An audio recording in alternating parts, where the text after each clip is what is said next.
시간에 우리가 함께 배우게 될 말씀은 오늘 우리에게 일용할 양식을 주시옵고라고 하는 말씀입니다. 마태복음 6장 11절의 말씀을 중심하여서 주님이 가르쳐 주신 기도에 대한 것을 배우도록 하겠습니다. 자, 사랑하는 성도 여러분, 하나님은 한결같은 분이십니다. 인간이 아니시기에 변함도 없으십니다. 그래서 우리가 신뢰하고 믿고 전 존재를 다 바쳐 경외해야 할 그런 또 경외를 받으시기에 합당하신 분이죠. 회전하는 그림자도 없으신 분이십니다.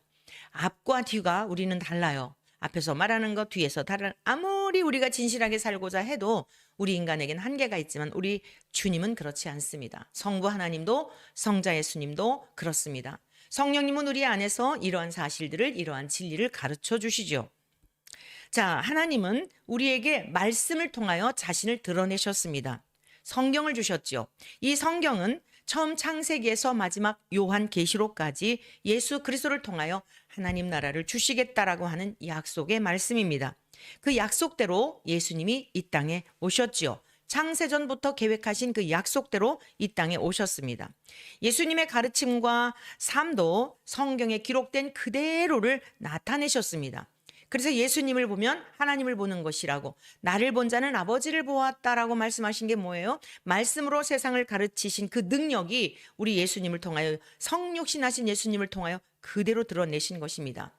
뿐만 아니라 성경 전체의 가르침은 613가지의 그 율법으로 구성되어 있는데, 그 율법을 함축한 것이 뭐라 그랬어요? 하나님 사랑, 이웃 사랑이라 그랬죠. 십계명을 통해서 율법이 하나님 사랑, 이웃 사랑이라고 하는 10계명을 다시 꼭 짜게 되면 그 두 계명으로 이제 그 안에 다 들어가 있는 것이죠.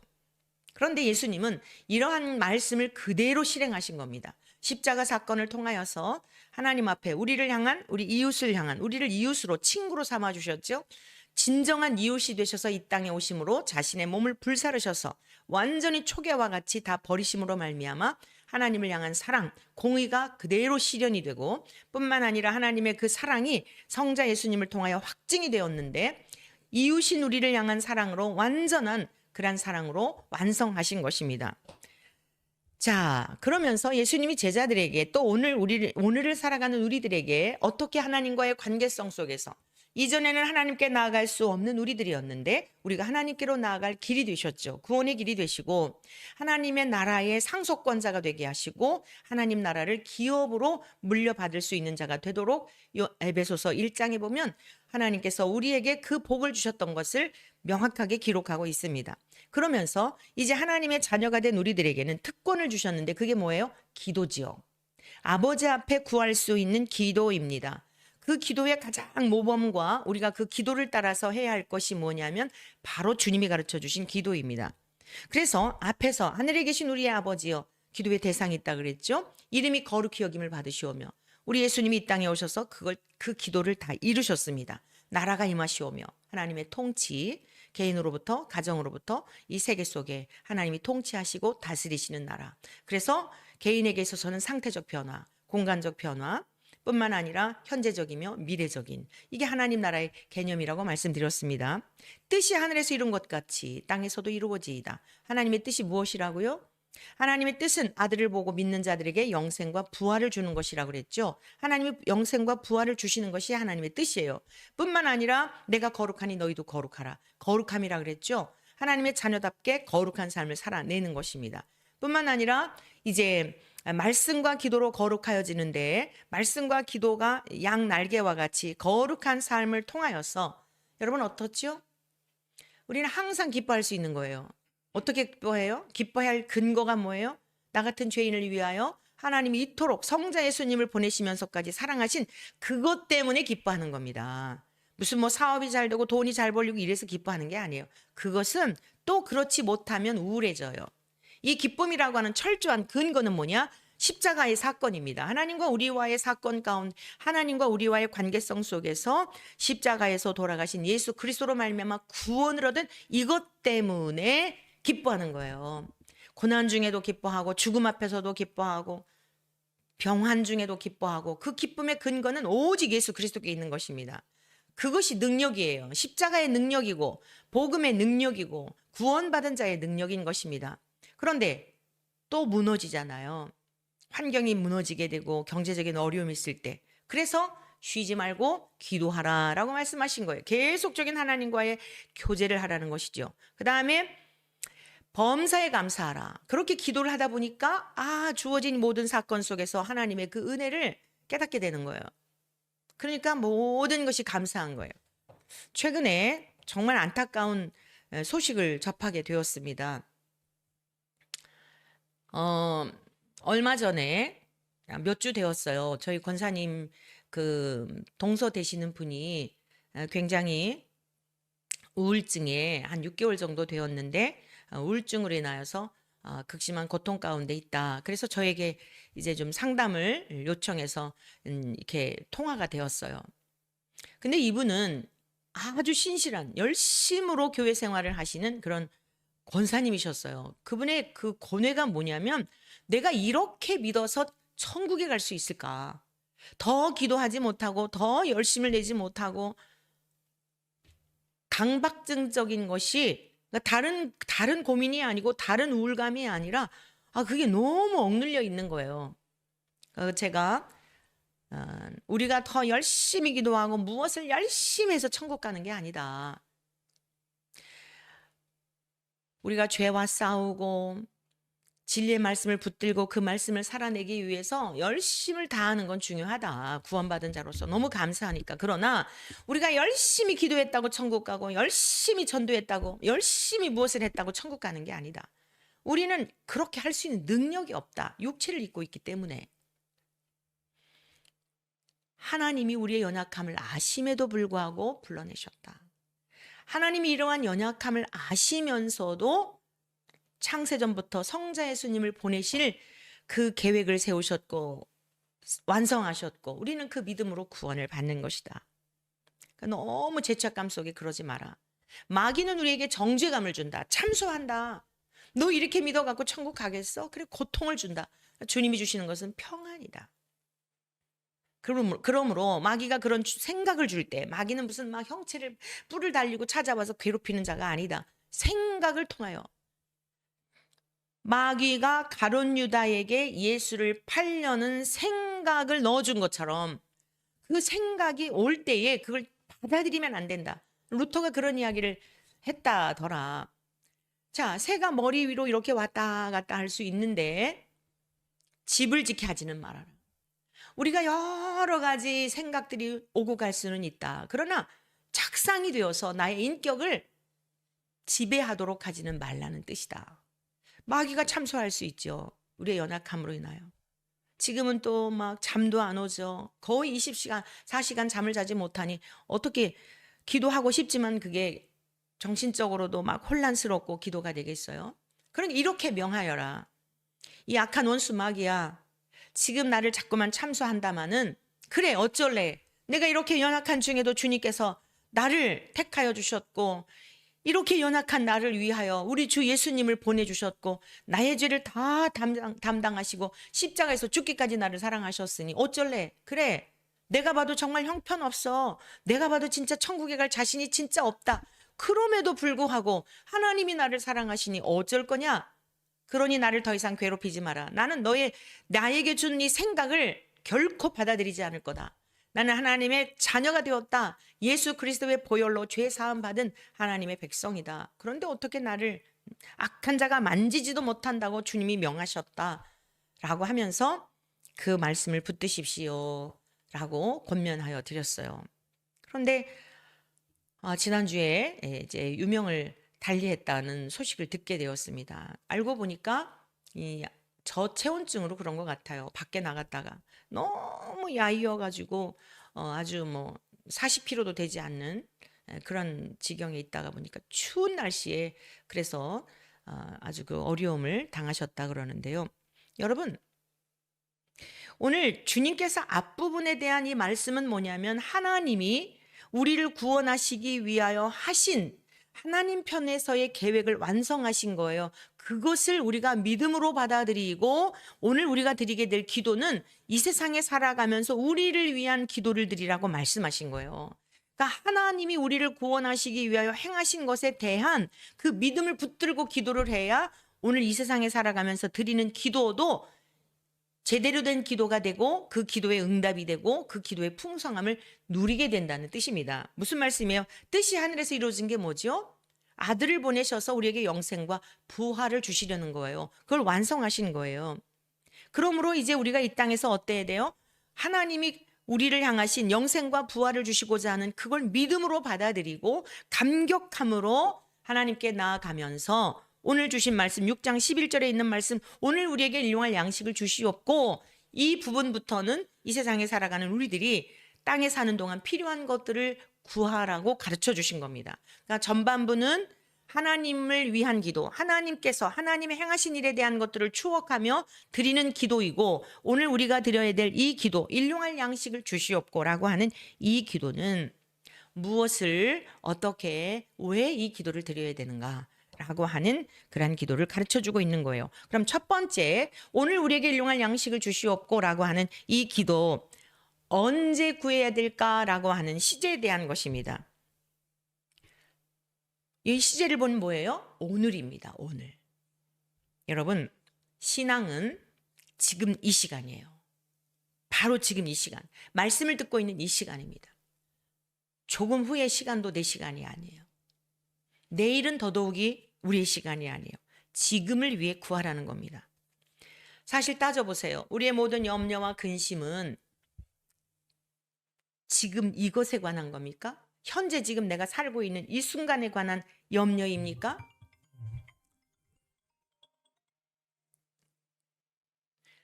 지금 죄송합니다. 지금 이 시간에 관한 것이 아니라요. 다 미래적인 거예요. 미래적인 거. 오늘에 관한 게 아닙니다. 다가오지 않은 미래에 대한 거. 아직 우리 그 젊은 집사님이 아기를 결혼하기 전에 아기를 낳지 않기로 했대요. 그래서 이제 남편이 요즘 하도 저출산 문제가 있고 또 아이를 낳게 되면 정부에서도 뭐 대책을 세워주겠다, 지자체에서도 막 이런 여러 가지가 있잖아요. 그러다 보니까 부부가 아마 이야기를 했나 봐요. 그러면서 남편이 이제 아기를 갖고 싶은 마음은 한켠에 있나 봅니다. 그런데 뭐라고 얘기를 하냐면 이 아이를 낳아서 키울 자신이 없다는 거죠. 너무 많은 돈이 들어가니까.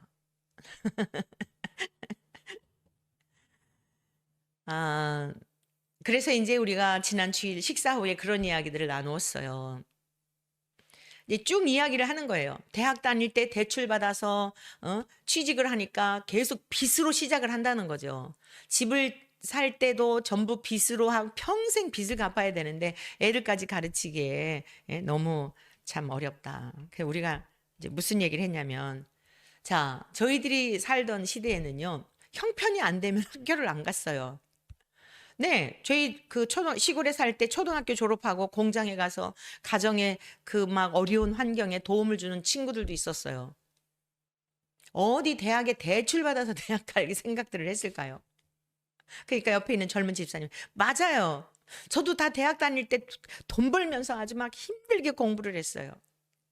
요즘들은 집 사는 거 그렇죠. 모든 게 이게 기준이 없어요. 남들이 그러니까. 우리 과거에 결혼을 할 때 어디 뭐 무슨 전세가 어디 있습니까? 50에 5만 원짜리, 50에 5만 원짜리 얻어가지고 살고 시작하고 그랬는데 또 불편하게 느끼지 않았어요. 물론 좀 저 같은 경우는 특별한 경우죠. 왜냐? 사명을 위해서 이제 나선 길이니까. 자원하는 마음으로 가는 길이니까 그랬죠. 그 목회자들만 그래야 될까요? 청년들도 마찬가지예요. 그리스도인들도 다 마찬가지예요. 목회자는 예외이고 평신도들은 뭐 다르다? 아닙니다. 평신도들도 그런 마음으로 살아야 되죠. 우리의 모든 염려가 보면은 다 지금 다가오지 않은 미래에 대한 거예요.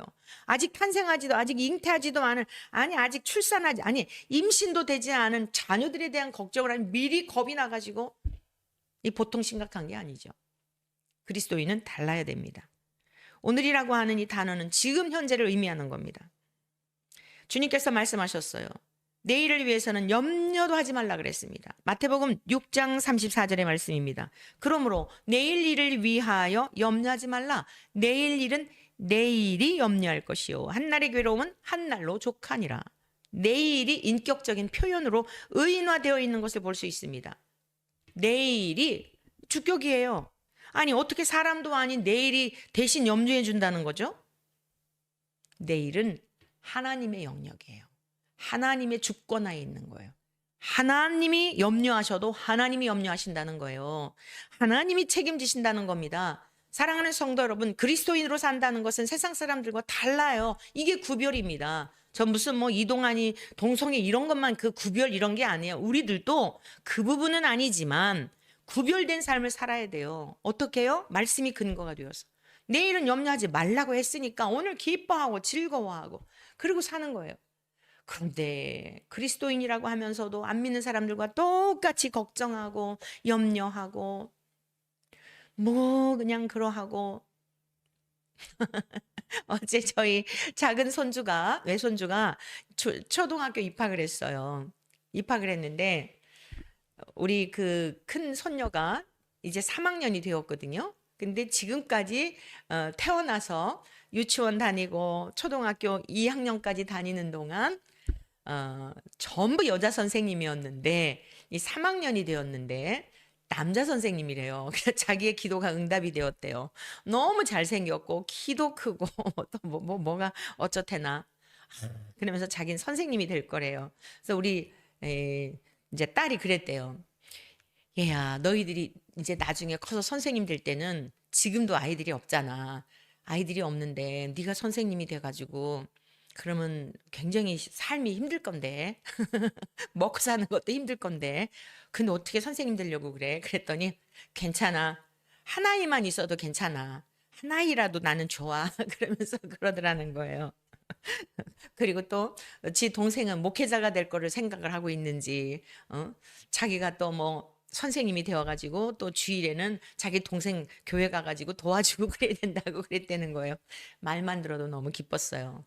그래, 한 영혼을 소중히 여기는 그런 마음, 정말 그건 귀한 마음이란다. 그래, 사람들은 많은 거 좋아하지만 맞아. 한 아이를 위해서 그 아이를 잘 가르칠 수 있는 그런 선생님이 되고자 하는 거 아주 훌륭한 거야. 동생을 또 지금 아직 초등학교 1학년 들어갔는데 뭐 목사님이 될 걸 어떻게 생각을 했는지 어쨌는지 아무튼 또 그 동생 교회 가가지고 도와줘야 된다고 듣기만 해도 너무나 행복하고 뿌듯한 시간이었습니다. 여러분, 아이들일지라도 염려하지 않고 엄마가 오히려 부끄러웠다는 거예요. 사모인 딸이 부끄러웠다는 거. 부끄러움을 느껴야죠. 아니, 저도 지금 하나님의 은혜 안에 날마다 살게 하시는 거 경험하면서 그게 또 부모 마음이에요. 자식에 대해서는 좀 더 편안하게 살기를 바라는 게 벌써부터 이제 그런 생각을 갖게 되는 거죠. 나는 이 길을 가더라도 자녀들은 좀 더 여유로운 삶을 살기를 바라는 게 뭐 어머니 마음이고 아버지 마음, 그걸 어찌 나쁘다고 말할 수가 있겠습니까? 자, 하물며 하나님이 우리들의 삶에 대해서 오죽하시겠어요? 우리 조브라운 생각으로 자식을 생각하는 정도일까요? 여러분, 성자 예수님을 주시면서까지 다 주셨는데 뭐가 부족하냐는 거예요. 자, 여러분 이렇게 생각할 수 있죠.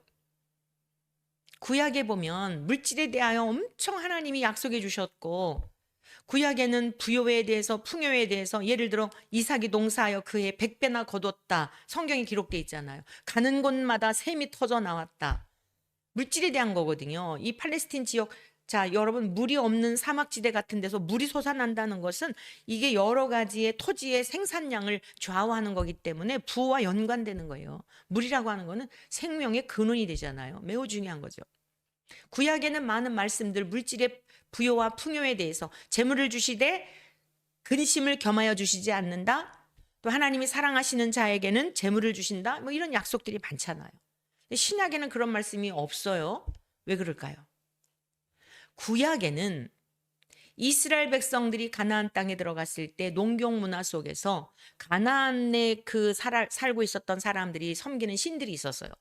우리가 잘 아는 바알신, 아세라신, 이게 뭐죠? 물신이에요. 남성신, 여성신.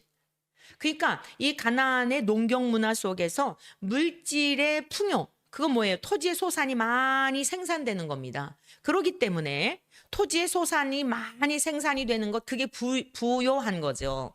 그러니까 이들에게 있어서는 어떻게 해서든지 남성신과 여성신이 정분이 좋아가지고 토지 소산이 많이 내기를 바라면서 그들이 만들어낸 신이 바알신이나 아세라신이었던 것이죠.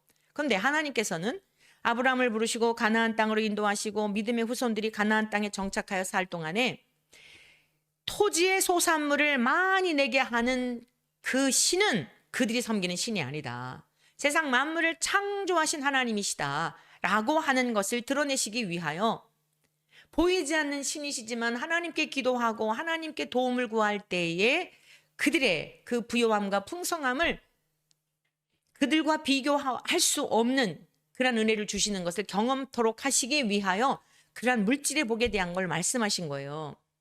하나님이 이 세상 만물의 주권자가 되시고 창조주가 되심에 대한 것을 바알신이 아니라 그리하여서 그것에 대한 극에 달한 게 뭐죠? 엘리야 선지자하고 바알 선지자, 아세라 선지자와의 대결 아니겠어요? 비가 오기를 기도하였을 때에 비가 오지 않도록 선포했을 때 비가 오지 아니하고 비가 오도록 기도했을 때 비를 내려주시고 이게 무엇이죠? 엘리야의 능력을 자랑하라는 게 아니에요. 하나님이 진짜 택하신 선지자가 누구이며 그 비를 주시는 분이 누구이신가에 대한 것을 드러내시기 위한 데 목적이 있었던 것이죠. 모든 목적이 무엇이냐? 하나님이 모든 만물의 주인이 되심에 대한 것을 이스라엘 백성들에게 드러내시기 위하여 그게 눈에 보이는 물질의 복이었던 것이에요. 그런데 지금 이 시대는 어떻죠? 그 주인이신 분이 이 땅에 오신 거예요. 우리 주님 안에 다 있는 거예요. 예수 그리스도의 이름 안에 다 있는 겁니다. 그래서 내일을 염려하지 말고 우리가 구해야 할 것, 진짜 구해야 할 것이 무엇인가에 대한 것을 가르쳐 주신 겁니다. 그래서 두 번째 우리가 같이 생각해 보아야 할 게 뭐냐면 왜 구해야 할까에 대한 것을 생각해 보셔야겠어요. 생존을 위해서 구하라는 거예요. 생존. 오늘 우리에게 일용할 양식을 주시옵고라고 가르쳐 주셨는데 일용할이란 생존을 위한 꼭 필요한 이라는 뜻이에요. 이 단어는요. 잇따라 일어나는 따라오는 다음에라는 단어에서 유래한 것입니다. 자, 잘 들어보세요. 일용할이란 생존을 위한 꼭 필요한 이라는 뜻이란 말이에요. 잇따라 일어나는 따라오는 다음에라는 단어에서 유래한 거예요. 원어적 의미로. 그러니까 지금의 것이 현재의 것이 내일이 되고 내일의 것이 영원이 되는 것이에요. 눈치채셨을까요? 이게 이제 뒷부분에서 좀 살펴보겠지만 지금 내가 생존하고 있으므로 조금 후에도 생존하게 되고 잇따라서 내일도 그렇게 해서 영원까지 가는 거예요. 그런데 우리가 복음을 전하다 보면 이런 분들 계세요. 예수님 믿으세요. 우리가 교회 나가셔서 함께 신앙생활을 해야 죄 용서받고 생명 얻습니다. 지금 너무 바빠요. 너무 바빠서 좀 살만한 다음에 돈을 좀 모아놓은 다음에 형편이 좀 나을 때 그때 나갈게요 라고 하는 분들이 있어요. 이제 이런 분들은 주로 어떤 분들이냐면 길거리에서 갑자기 만난 분들 말고 주변에 있는 지인들이 대부분 그러죠. 하나의 핑계이기도 한데 지금 너무 바빠서 언젠가 나가긴 나가야 되는데 나중에 좀 생활이 괜찮아지면 그때 나갈게요. 그러나 신앙은 그렇지 않습니다. 그때 하나님이 나에게 언제까지 생명을 주실지 모르기 때문에 오늘의 자리에서 지금 이 시간 결단하고 영원을 위한 그 길에 들어서야 하는 겁니다.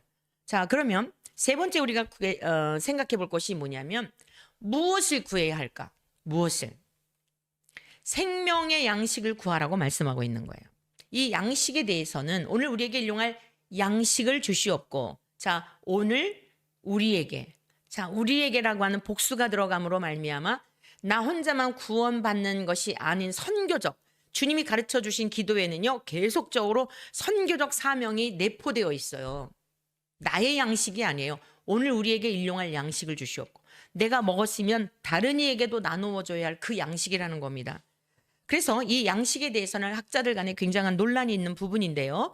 어떤 학자들은 육적 양식 또는 영적 양식, 영과 육에 필요한 양식 이렇게 구분하여 해석합니다. 대부분 육적인 양식으로 해석하는 경향들이에요. 이 양식은 육적 양식, 오늘 우리가 살아가는 그런 동안에 필요한 양식을 구하라고 한 것이다 라고 하는 것이 학자들 간의 다수의 그런 의견이지만 여러분들에게 질문을 던져보겠어요. 여러분이 아침에 일어나서 오늘 우리에게 필요한 양식을 주세요. 오늘 하루도 잘 먹게 해주세요. 라고 하는 기도를 드리나요? 여러분들이 지금 매일매일마다 육적인 양식을 구해서 먹고 마시며 여기까지 왔나요? 저도 그런 양식은 안 구해요. 그런데도 먹이셨어요. 자, 그리스도 밖에 있었을 때, 예수님을 몰랐을 때, 여러분들이 그 기도를 드렸기 때문에 먹고 마시며 여러분이 생존했나요? 자, 조금 더 확장해서 생각해 볼까요? 재벌들이 있죠. 하나님 전혀 안 믿는 무신론자들이 있죠. 그들은 오히려 우리들보다 훨씬 재물이 많아요. 자자손손 먹고 마실 만큼 뭐 아주 세계적인 부호들 보면은 뭐 도대체가 그 천문학적인 숫자여서 뭐 수조 원만 돼도 되게 부자라 그러잖아요. 막 수백조 원 그런 사람들도 있거든요. 근데 그 사람들의 특징이 뭐냐면 안 믿어요. 안 믿는 사람들이 대다수예요. 어떻게 해석을 해야 되죠? 자, 그 양식이 영혼을 사는 양식일까요? 영원히 살게 하는 양식일까요? 잇따라 일어나는 영혼에까지 갈 수 있는 그 양식. 수백조 원의 재산이 있기 때문에 그 양식이 영혼까지 이르게 하는 것? 아니죠. 그러면 이 양식은, 주님이 말씀하신 이 양식은 그 양식이 아닌 것을 알 수 있는 거예요.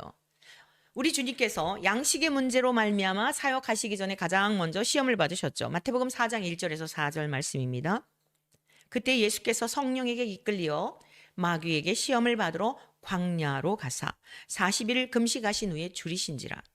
시험하는 자가 예수께 나와서 이르되 내가 만일 하나님의 아들이거든 명하여 이 돌들로 떡덩이가 되게 하라. 예수께서 대답하여 이르시되 기록되었으되 사람이 떡으로만 살 것이 아니요 하나님의 입으로 나오는 모든 말씀으로 살 것이라 하였느니라 하시니. 자, 예수님께서 물질의 문제, 양식의 문제, 근데 40일 동안을 굶주리신 거예요. 이 양식의 문제로 인하여서 시험을 받으십니다. 그런데 물론 이 말씀을 뭐 본질을 변질해 버려라 라고 하는, 우리가 예수님이 받으신 이 시험을 오늘 우리가 살아가는 이 삶에 있어서도 정황에 따라서 떡하고 돌하고는 본질 자체가 다르잖아요. 그걸 변개하라고 하는 이런 측면에서도 해석할 수도 있겠죠. 그러나 지금 이 말씀의 전체적인 맥락을 보면 뭐예요? 40일 동안 주님이 굶주리셨어요. 실제로 육을 입고 오신 성육신하신 주님, 우리가 배고픈 것 동일하게 느끼시는 분입니다. 죄는 없으시지만 우리가 고난당할 때 고통 주님 다 당하셨어요. 그래서 고난당한 자를 능히 도우신다고 히브리서에 말씀하고 있는 것입니다. 다 경험하셨어요. 실제 배고픈 상황입니다. 그런데 이 돌들을 명하여서, 여러분 진짜 어려운 게 뭘까요? 내가 할 수 있는데 하지 않아야 되는 그 절제, 성령의 마지막 열매가 절제잖아요. 제일 힘든 거예요. 지금 돌을 들어 떡덩이가 아니라 날아다니는 티끌 가지고서도 온 천지를 떡으로 가득 채우실 수 있거든요. 금덩이가 되게 하실 수 있어요. 근데도 그리 하시지 않죠. 어떻게 이기셨죠? 사람이 떡으로만 살 것이 아니요 하나님의 입으로 나오는 모든 말씀으로 살 것이라 하였느니라. 네, 하나님의 말씀으로 대항하여 배고픔조차도 승리하셨던 걸 볼 수 있어요. 마귀의 시험에서 넉넉히 이기신 것을 볼 수 있어요. 말씀으로 기록되었으되 사람이 떡으로만 살 것이 아니요 하나님의 입으로부터 나오는 말씀으로 살 것이니라. 자, 그러면 우리가 이 양식에 대하여 살펴봐야겠어요.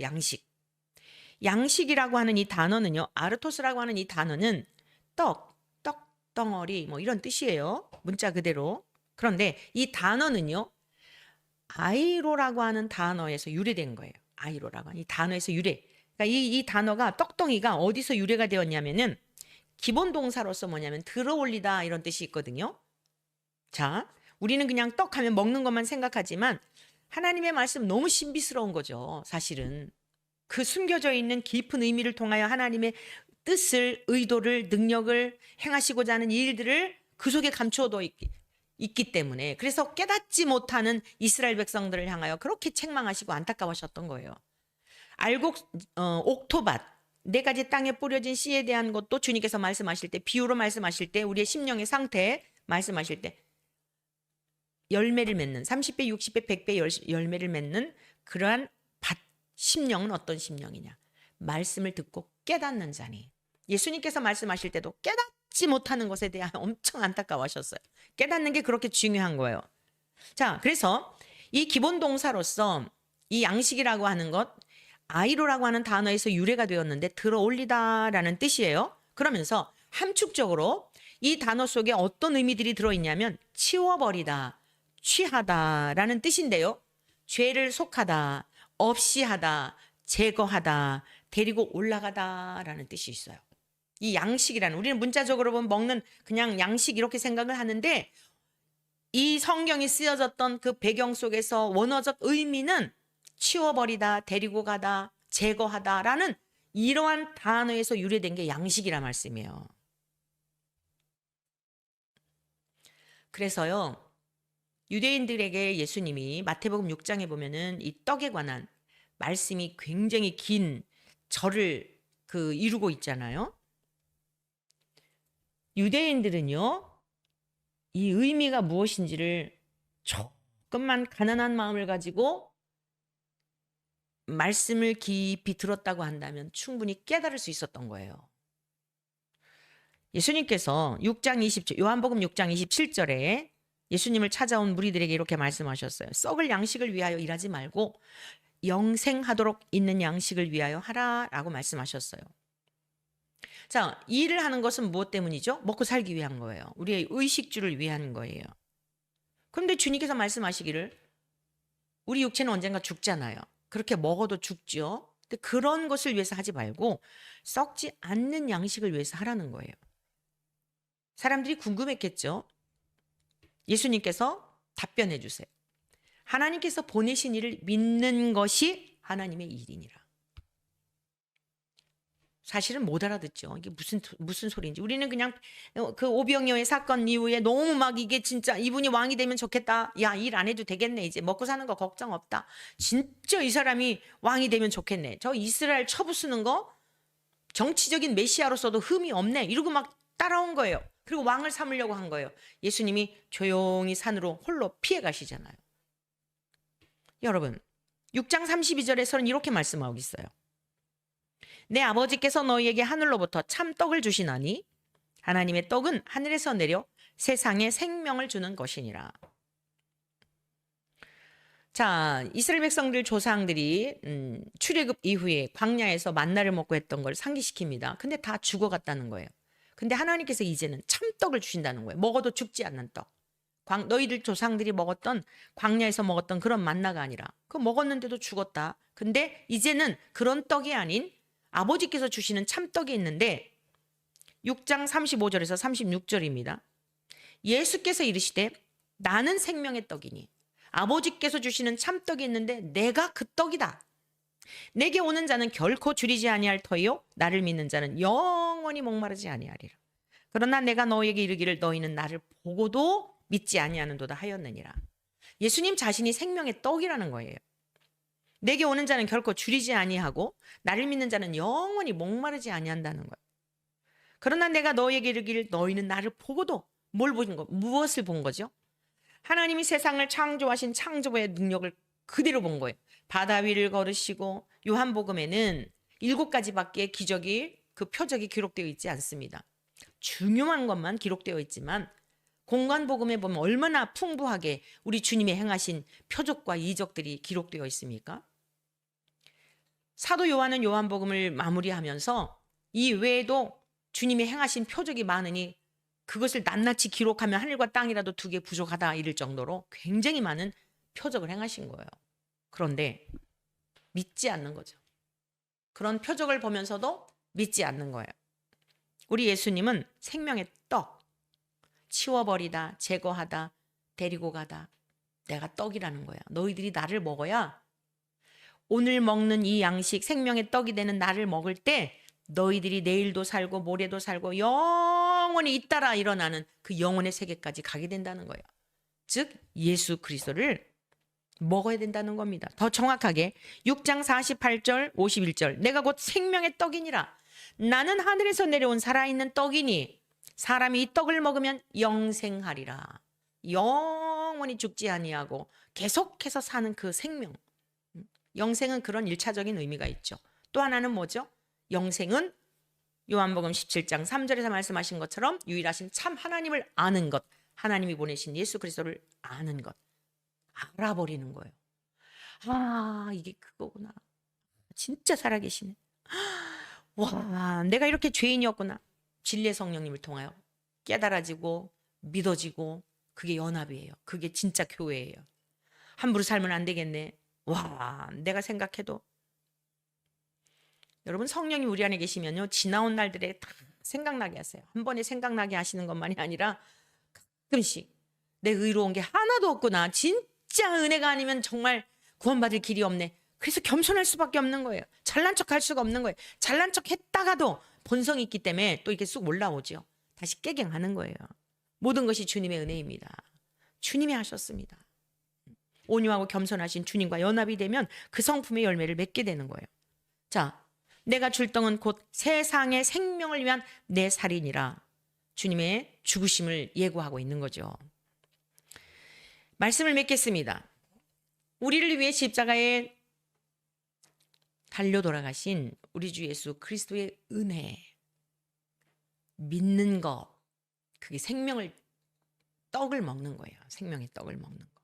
예수 그리스도의 십자가의 그 죽으심이 나의 죄를 위한, 하나님께서 아들을 보내주셔서 떡이 어떻게 되죠? 으깨지고 깨지고 부스러지고 뜨거운 불에 구워지고, 그런 은유적 표현인 거예요. 예수님이 그렇게 죽어지시고, 어떻게 표현할 수가 있겠어요? 예수님의 희생에 대하여. 그것을 믿을 때에 우리의 죄가 다 사함받게 되고 우리의 죄를 치워버리시고 우리를 하나님의 나라로, 영원한 그 나라, 잇따라서 이어지는 그 생명, 영생에 이르도록 인도하여 주시는 것입니다. 오늘 이 시간 저와 여러분들이 구해야 될 것은 매일 먹어야 될 양식 구해서 먹은 거 아니에요. 이제 그런 거 구하지 않아도 그의 나라와 그의 의를 구하면 더해 주세요. 물질 구하지 않았는데도 하나님께서 내가 구했기 때문에 주신 게 아니에요. 여러분들 집을 구하지 않았는데도 주시고, 물론 구해서 열심히 노력해서 그러시긴 하죠. 근데 정말 말씀 붙들고 살아오면서 보니까요, 구하지 않은데도 주신 것이 거의더라고요. 거의. 우리가 구해야 될 게 뭐예요? 그의 나라와 그의 의를 구하고 오늘 양식, 생명의 떡이 되신 예수님 모시고 주님이 거룩하심처럼, 주님이 온전하심처럼 우리도 그러한 삶을 살도록 구원받은 백성으로서 네가 내 안에 내가 너 안에 거하는 그 나를 먹고 마심으로 네가 산자가 되지 않았냐. 그 믿음 붙들고 오늘의 삶의 환경에서도 걱정하지 말고 염려하지 말고 하나님이 나를 왜 불러주셨는지 그 뜻을 이루도록 우리 주님이 이루신 것처럼 너도 그 뜻을 이루며 살아가거라. 이것을 가르쳐 주신 겁니다. 오늘 한날도 생명의 떡이 되신 우리 주님 먹고 마신 자들이 되었으니, 영생을 얻은 자가 되었으니 오늘도 기뻐하고 즐거워하고 쓸데없는 생각, 우리 생각 틈타지 못하도록 말씀으로 우리의 마음과 생각에 기록하고 신비에 새겨서 승리하는 우리 모두의 삶이 되시기를 주님의 이름으로 축원합니다.